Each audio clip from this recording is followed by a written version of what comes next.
Rangamati hello. তীরন্দাজের আজকের mister পর্বে আমরা একলব্য দেখতে বলছেন? পাবো। হ্যাঁ, বলছি আপনি কে বলছেন? আমি নার্সিংহোম থেকে বলছি। আপনাকে এক্ষুনি আবার নার্সিংহোমে আসতে হবে। নার্সিংহোমে? কেন, কি হয়েছে? আপনার উইল বি ওয়াইফ মিস আইরিসাকে এখানে নিয়ে আসা হয়েছে। হোয়াট? আহিরি আহিরি নার্সিংহোমে? আচ্ছা, ঠিক আছে তো? ঠিক আছে, আমি এক্ষুনি আসছি, আহিরি নার্সিং হোমে কি হয়েছে ওর? জানি না কি হয়েছে, বললো নার্সিংহোমে অ্যাডমিটেড। সিরিয়াস কিছু হবে নিশ্চয়ই।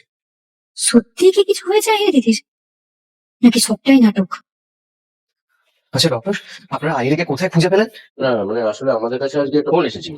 ওই বাইপাসের ধারে বাঁদিকে যে রাস্তাটা চলে গেছে না, ওখানে উনি পড়েছিলেন।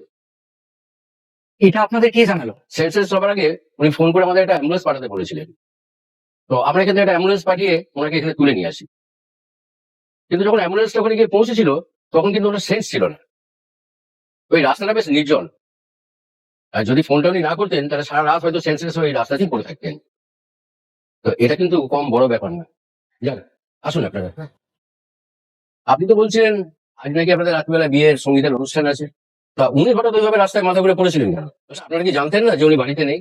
হ্যাঁ, আমরা তাই জানতাম। আসলে ও বাড়ি থেকে বেরিয়েছিল একটা বিশেষ মানে ব্যক্তিগত কাজ আছে বলে। আর ওকে ফোন করে যাচ্ছিলাম, ওকে ফোনেও পাচ্ছিলাম না। তারপরে আপনার ফোনটা পেয়ে জানতে পারলাম যে ও এখানে অ্যাডমিটেড আছে।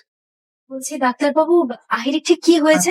না টেনশনের কিছু নেই, প্রাইমারিলি ডিহাইড্রেশন থেকে এটা হয়েছে।